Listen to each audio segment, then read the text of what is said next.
చిక్కుముక్కు చేయడం ఎలాగో చెప్తారు. Very good. టైంకి మంచి ప్రోగ్రామ్ వస్తుంది, దీన్ని ఫాలో అయిపోతాను. నమస్కారం. నమస్కారం. ముందుగా చికెన్ చిక్ముక్ చేయడానికి మసాలా వస్తువులు తీసి రెడీ చేసుకోండి. రెడీ చేసుకున్నాం. అల్లం, అల్లం, జీలకర్ర, జీలకర్ర, లవంగాలు, లవంగాలు, దాల్చిన చెక్క, దాల్చిన చెక్క, గసగసాలు, గసగసాలు తీసి పెట్టుకోండి. తీసి పెట్టుకున్నాం. వాటిని ముద్దగా నూరండి. Okay, next. ఉల్లిపాయ ముక్కలు, వెల్లుల్లిపాయ రేఖలు తీసుకోండి. ఉల్లిపాయ ముక్కలు, వెల్లుల్లిపాయ రేఖలు తీసుకున్నాం. ఇప్పుడు శుభ్రపరిచిన కోడిని తీసుకోండి. అలాగే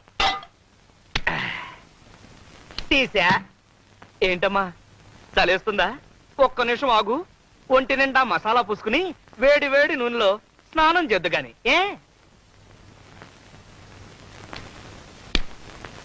క్రమ పద్ధతిలో చేస్తే ఆరోగ్యం చక్కగా ఉంటుంది. అంతే కదా మరి, మంచి ఫుడ్ తింటే ఆరోగ్యంగానే ఉంటుంది. మొదటగా కాళ్ళని ఎడంగా చాపాలి.